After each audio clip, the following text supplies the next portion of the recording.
नमस्कार, मैं हूं आपके साथ वक्ता दुबे। पक्ष विपक्ष देख रहे हैं आप। 80 सीटों वाली यूपी की रायबरेली सीट कांग्रेस के लिए जीवन मरण का सवाल बन गया है। 2019 में एकमात्र रायबरेली सीट ही थी जिसने कांग्रेस को यूपी में शून्य पर आउट होने से बचाया था। अब रायबरेली से सोनिया की जगह राहुल गांधी उम्मीदवार हैं, लेकिन राहुल का अमेठी में जो हश्र हुआ था वो रायबरेली में ना दोहराएं, इसके लिए कांग्रेस ने सपा को साथ लेकर नया चक्रव्यूह बनाया है। शुक्रवार को रायबरेली में इंडिया गठबंधन की रैली हुई और इसमें कांग्रेस की पूर्व अध्यक्ष सोनिया गांधी, राहुल गांधी, प्रियंका गांधी के साथ समाजवादी पार्टी प्रमुख अखिलेश यादव ने भी मंच साझा किया। इस दौरान सोनिया गांधी ने इमोशनल कार्ड खेला तो वहीं सभी ने एक एक कर प्रधानमंत्री मोदी और एनडीए को निशाने पर लिया। तो आपको बता दें कि अब सवाल ऐसे में ये उठ रहे हैं कि जिस तरह से रायबरेली में बाकी के लोगों को स्वीकार किया गया, यानी कि क्या रायबरेली राहुल गांधी को भी ठीक उसी तरह स्वीकार करेगी, उनका स्वागत करेगी जैसा उसने फिरोज गांधी को, इंदिरा गांधी और सोनिया गांधी और तमाम जो उनके सदस्यगण रहे जो रायबरेली से खड़े हुए उनको इतना मान सम्मान दिया, हमेशा उन्हें अपनी पलकों पर बिठाकर रखा, मान सम्मान के साथ वो गद्दी हमेशा से बनाए रखी कांग्रेस पार्टी के पास। ऐसे में क्या लगता है इस बार क्या राहुल गांधी को ये सीट हासिल होगी?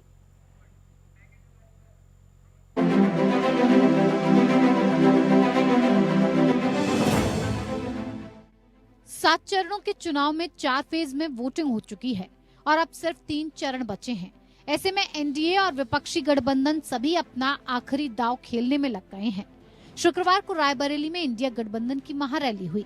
इसमें विपक्ष के दिग्गज नेताओं को जमावड़ा लगा। कांग्रेस की पूर्व अध्यक्ष सोनिया गांधी, राहुल गांधी, प्रियंका गांधी के साथ समाजवादी पार्टी प्रमुख अखिलेश यादव ने भी मंच साझा किया। रैली में सोनिया गांधी ने इमोशनल गेम खेलते हुए रायबरेली की जनता को बेटा सौंपने की बात कही। वहीं चारों ने एक एक कर पीएम मोदी और बीजेपी गठबंधन पर निशाना साधा। अपना बेटा सौंप रही हूँ, जैसे आपने मुझे अपना माना वैसे ही राहुल को अपना मान कर रखना है। ये राहुल आपको निराश नहीं करेंगे। युवा ने, और मैं भाई पूरे देश में मीटिंग कर रहा हूं, पूरे देश में युवा ने मन बना लिया है नरेंद्र मोदी नहीं चाहिए, नहीं चाहिए, नहीं चाहिए। कि 10 सालों से इस देश का आम आदमी, इस देश का गरीब, इस देश का किसान प्रताड़ित है। इस देश की पुकार थी, किसानों की पुकार थी कि हमारी आवाज सुनिए, मजदूरों की पुकार थी कि हमें राहत दीजिए, महिलाओं की पुकार थी कि हमारे साथ अत्याचार हो रहा है, हमें सुरक्षा दीजिए। इस देश की जन जन की पुकार थी कि आपकी सुनवाई हो, लेकिन नरेंद्र मोदी जी की सरकार में आपकी कोई सुनवाई नहीं हुई। और ये जन सैलाब बता रहा है, ये जन सैलाब ने रायबरेली की राय तय कर दी है। रायबरेली की यही राय है, भाजपा यहां से जाए। दरअसल रायबरेली कांग्रेस समेत विपक्षी गठबंधन के लिए प्रतिष्ठा का सवाल बन गया है। मोदी लहर में भी रायबरेली में कांग्रेस की नैया डगमगाई नहीं, लेकिन सोनिया गांधी के रायबरेली छोड़ने के बाद इस सीट पर राहुल के साथ अमेठी वाली अनहोनी ना हो जाए, इसीलिए गठबंधन ने राहुल गांधी को रायबरेली लोकसभा सीट जिताने के लिए पूरी ताकत झोंक दी है। 2019 में राहुल अमेठी लोकसभा सीट पर बीजेपी की स्मृति ईरानी से हार गए थे। अमेठी जैसा सियासी हश्र रायबरेली सीट पर न हो, इसके चलते कांग्रेस हर सियासी दांव चल रही है। यहाँ राहुल की बहन प्रियंका गांधी कांग्रेस शासित राज्यों के सीएम, डिप्टी सीएम और पूर्व सीएम ने डेरा जमा रखा है। कांग्रेस ने रायबरेली सीट पर अब अपना ब्रह्मास्त्र प्रयोग करने का दांव चलने की रणनीति अपनाई और शुक्रवार को राहुल को जिताने के लिए सोनिया गांधी भी रायबरेली की रैली में पहुंच गयी। वहीं कांग्रेस रायबरेली में चुनाव प्रचार से लेकर सियासी माहौल बनाने तक सपा का साथ ले रही है। कांग्रेस की तरह सपा के कार्यकर्ता और नेता राहुल को जिताने के लिए पूरी तरह मशक्कत करते हुए नजर आ रहे हैं। सपा प्रमुख अखिलेश यादव ने भी रायबरेली सीट पर सुनील साजन को जिम्मेदारी सौंप रखी है। सुनील साजन एक सप्ताह से रायबरेली में कैंप किए हुए हैं और सपा नेताओं को पूरे दमखम के साथ राहुल गांधी को जिताने के लिए लगा रखा है। सपा के साथ आने से कांग्रेस के हौसले बुलंद हैं, क्योंकि रायबरेली की 5 में से 4 विधानसभा सीटों पर सपा के विधायक हैं। अब देखना है कि 20 मई को 5वें चरण के मतदान में रायबरेली की जनता की क्या राय होती है। Bureau report, APN। तो अब रायबरेली का रण क्या कुछ रहेगा, किस तरह से भारतीय जनता पार्टी हो, समाजवादी पार्टी हो या फिर कांग्रेस पार्टी हो, कैसे रायबरेली को अपने पास रख पाएंगे, किस तरह की रणनीति रहेगी और क्या राहुल गांधी को भी उसी तरह स्वीकार किया जाएगा, रायबरेली में उनका उसी तरह से स्वागत किया जाएगा जैसा रायबरेली हमेशा से फिरोज गांधी, इंदिरा गांधी और सोनिया गांधी के लिए करती आई है। ये देखने वाली बात होगी और इसी पर चर्चा करेंगे। चर्चा के लिए हमारे साथ खास मेहमान जुड़ चुके हैं, जिनसे मैं आपका परिचय करवा देती हूँ। हमारे साथ है कैप्टन आई सिंह, नेता भारतीय जनता पार्टी से। बहुत स्वागत है कैप्टन जी आपका। शान खान, प्रवक्ता कांग्रेस से हमारे साथ जुड़ गए हैं, आपका भी बहुत स्वागत है। अतुल यादव, प्रवक्ता समाजवादी पार्टी से हमारे साथ जुड़ गए हैं, आपका भी बहुत बहुत स्वागत है। शुरुआत मैं शान जी आप ही के साथ करूंगी। कई सवाल उठ रहे हैं रायबरेली को लेकर। अब ये कहा जा रहा है कि जिस तरह से राहुल गांधी की प्रतिष्ठा का सवाल बन गई है कांग्रेस पार्टी के लिए, क्योंकि हमेशा से गढ़ रायबरेली रहा है कांग्रेस पार्टी के लिए, लेकिन अब क्या लग रहा है कि ये जो राहुल गांधी के लिए रायबरेली की राह होगी वो आसान रहने वाली है, लग पा रहा है आपको? देखिए वक्ता जी, रायबरेली और अमेठी से कांग्रेस पार्टी का और गांधी परिवार का पुराना नाता है और रायबरेली और अमेठी हमारा घर है और हम पूरी तरीके से आश्वस्त हैं कि रायबरेली और अमेठी दोनों सीटें हम भारी अंतर से जीतने जा रहे हैं। जिस प्रकार से रायबरेली और अमेठी में जनता का प्यार हमें मिल रहा है, अमेठी में जो पिछली बार जनता ने गलती की थी, जिस प्रकार से झूठे वादे किए गए थे, 13 रुपए किलो चीनी देने वाली थी स्मृति ईरानी, उसकी भी पोल खुल चुकी है। तो अमेठी और रायबरेली दोनों स्थानों पर कांग्रेस पार्टी भारी अंतर से चुनाव जीतने जा रही है और इंडिया गठबंधन की सरकार केंद्र में बनने जा रही है। नहीं, आपको लग रहा है कि बस ये कह देने भर से पिछले 5 सालों को अगर उठाकर देखा जाए तो क्या लगता है आपको कि एक बार भी कांग्रेस पार्टी ने रायबरेली हो या फिर अमेठी जिसे आप अपना कह रहे हैं, एक बार भी सुध लेने की कोशिश की आपने कि रायबरेली की जनता क्या चाह रही है, अमेठी की जनता क्या चाह रही है, अमेठी की जनता को क्या दिक्कत? परिवार कह रहे हैं ना आप, तो परिवार से 5 साल में क्या सिर्फ चुनाव आने के वक्त ही मिला जाता है? देखिए वक्ता जी, कांग्रेस पार्टी का हर एक कार्यकर्ता रायबरेली और अमेठी में जनता के साथ हर दुख मुसीबत में खड़ा हुआ है, चाहे वो कोरोना है, चाहे वो जो भी विपत्ति आई हो रायबरेली अमेठी में, कांग्रेस का कार्यकर्ता वहां आपको खड़ा हुआ दिखाई देता रहा है। तो ऐसा नहीं, कांग्रेस पार्टी ने रायबरेली और अमेठी के विकास के लिए जितने काम किए, इतिहास में कभी उतने काम नहीं हुए। विश्व स्तरीय और राष्ट्रीय स्तरीय जो इकाइयां हैं वो अमेठी और रायबरेली में कार्यरत हैं। तो फिर क्यों ये बात आती है कि रायबरेली में विकास नहीं हुआ है, जिस चीज को लेकर लगातार कहा जा रहा है विकास होना चाहिए, रायबरेली में विकास क्यों नजर नहीं आ रहा है? क्यों जनता लगातार इस बात को कह रही है कि किसी तरह का कोई विकास ही नहीं हो पाया रायबरेली का? नहीं, जिनको रायबरेली और अमेठी में विकास नहीं दिखाई देता है, दरअसल उनकी आंखों पे नागपुरी चश्मा लगा हुआ है। वो अपना नागपुरी चश्मा हटा के देखेंगे तो रायबरेली और अमेठी का विकास भी दिखाई देगा और रायबरेली और अमेठी का जो प्रेम है कांग्रेस पार्टी के प्रति वो भी दिखाई देगा। हाँ, कैप्टन आई सिंह जी कहते हैं विकास नहीं हुआ इतने वक्त में, जब से रायबरेली की सीट कांग्रेस पार्टी के पास रही। क्या लगता है बीजेपी की जो रणनीति का असर है वो रायबरेली पर पड़ेगा? देखिए वक्ता जी, ये सत्यता है कि रायबरेली की जनता ने कांग्रेस को शुरू से एक तरफा जो है ना अपना प्यार दिया है। ये आज से नहीं, जो नेहरू गांधी टाइम से लेके चला आ रहा है। फिरोज सबसे पहले वहां से फिरोज गांधी चले गए थे, तो राहुल गांधी की ज्यादा है तो वो वहां से चुने गए थे। उसके बाद वहां से इंदिरा गांधी, राजीव गांधी और फिर सोनिया गांधी। तो ये जनता ने वहाँ इनको प्रेम अपना समर्थन अपना कोई कभी नहीं छोड़ी, मगर इन्होंने सिर्फ उनको एक वोट बैंक समझ रहा है, इससे ज्यादा और कुछ नहीं सोचा, सिर्फ वोट बैंक बना के रखा।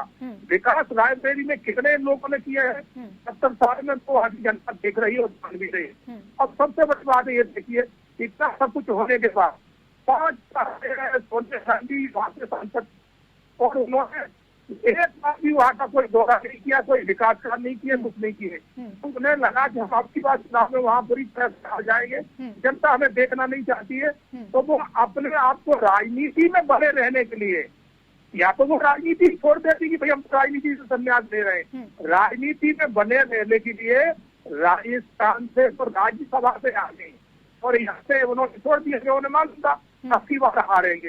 इसी तरह से राहुल गांधी नहीं तो आपको नहीं लगता है आई कैप्टन जी ये एक बड़ी चुनौती भारतीय जनता पार्टी के सामने हो सकती है, क्योंकि हम सबने देखा कि मोदी लहर में अच्छी अच्छी सीटें निकल गईं जो कभी भारतीय जनता पार्टी ने सोचा भी नहीं होगा कि वो उसके खाते में जा सकती हैं, वो सीटें भी कांग्रेस पार्टी की निकल गई। लेकिन रायबरेली इस आंधी तूफान में नहीं हिल पाई, जब मोदी लहर में नहीं खिसक पाई, तो आपको नहीं लगता ये एक बड़ी चुनौती है आपके सामने?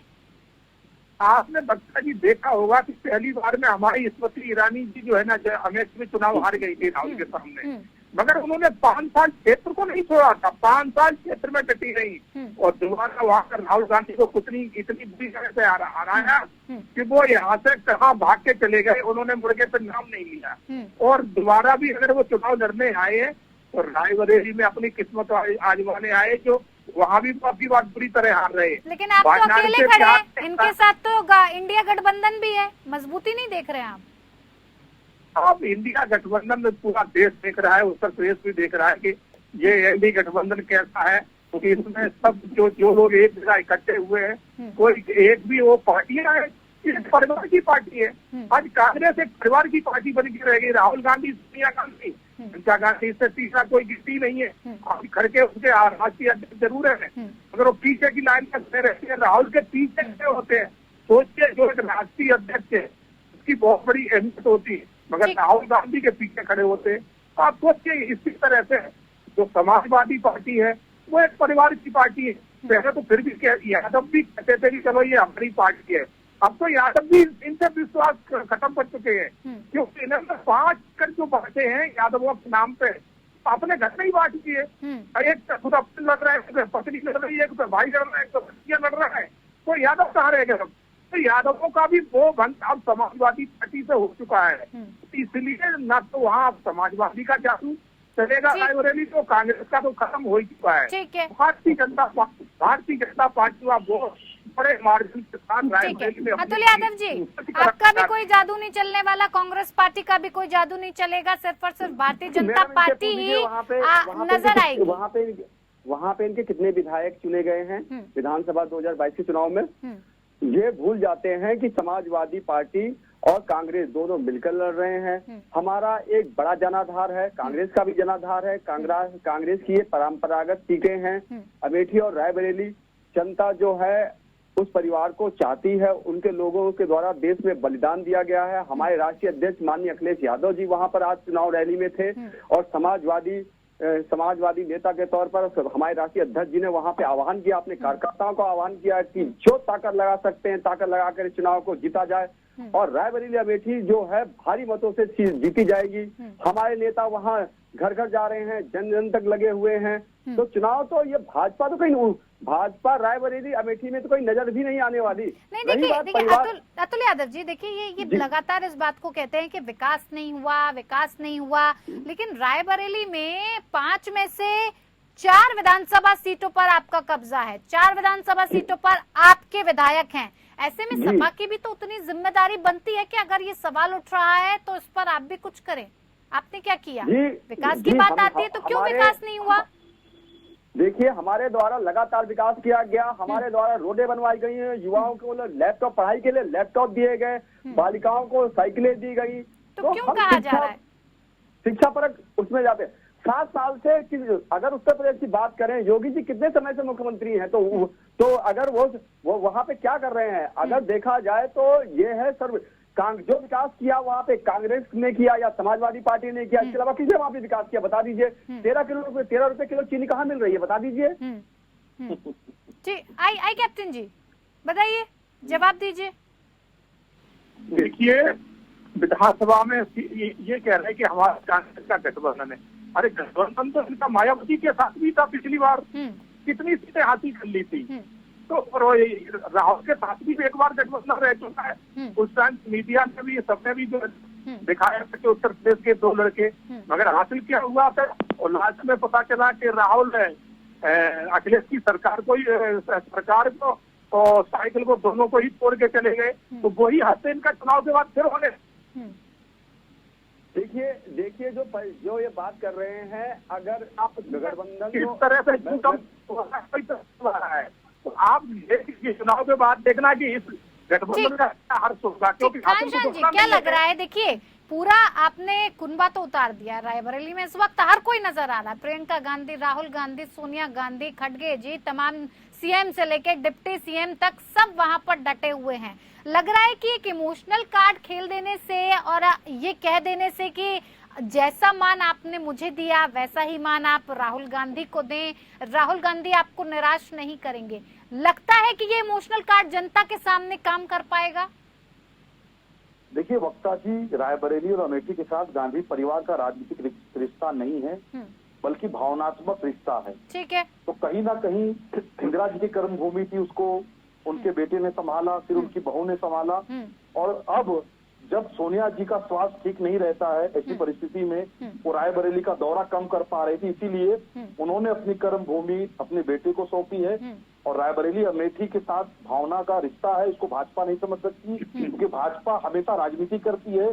भाजपा ने कभी किसी के साथ भावना वाले रिश्तों का कोई भी पालन नहीं किया। भाजपा ने केवल वोट लिए, अपनी गद्दी संभाली और इसके अलावा कुछ नहीं किया। इसलिए भाजपा को भावनाओं से कोई लेना देना नहीं, इनको केवल वोट से लेना देना है और अपनी राजनीति से लेना देना है। भारतीय जनता पार्टी तो कह रहे हैं वोट बैंक आपने बना रखा है, चाहे अमेठी हो चाहे रायबरेली हो, यहाँ की जनता सिर्फ आपको तब याद आती है जब चुनाव आते हैं, इससे पहले आप नजर नहीं आते हैं।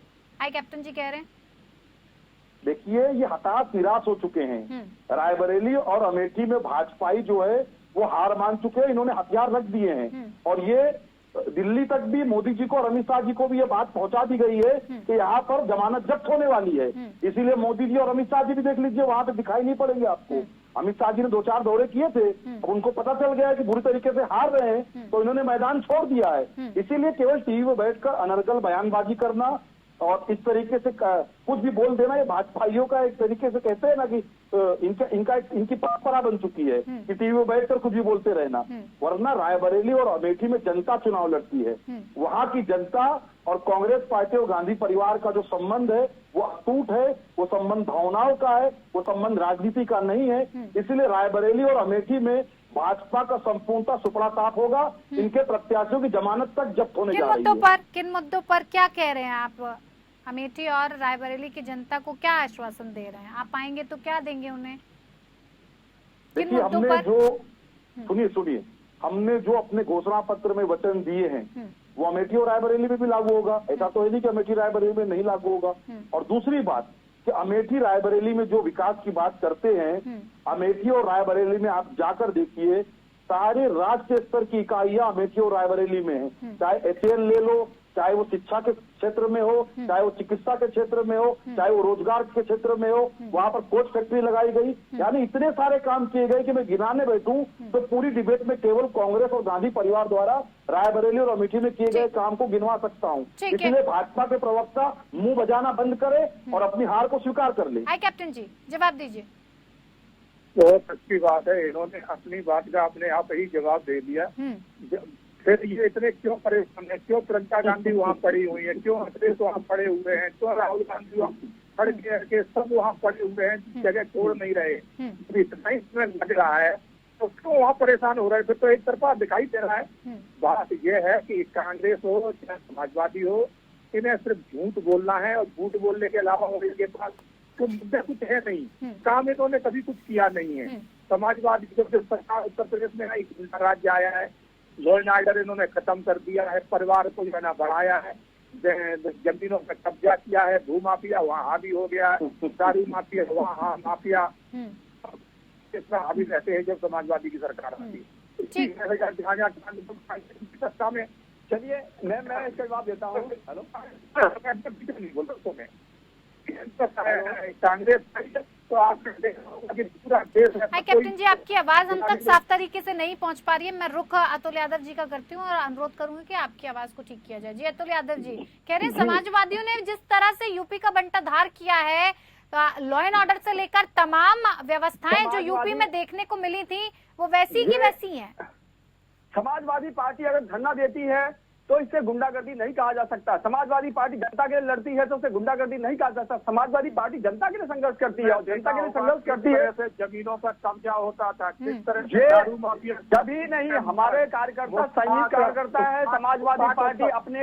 समाजवादी पार्टी समाज की नीतियों को लेकर चलती है। समाजवादी पार्टी समता मूल्य समाज की बात करती है। समाजवादी पार्टी जो है रोजगार की बात करती है, शिक्षा की बात करती है। केवल भारतीय जनता पार्टी धर्म की बात करती है, धर्म के अलावा ये कोई बात नहीं कर पाते। ठीक है, उत्तर प्रदेश भूला नहीं है इस बात को।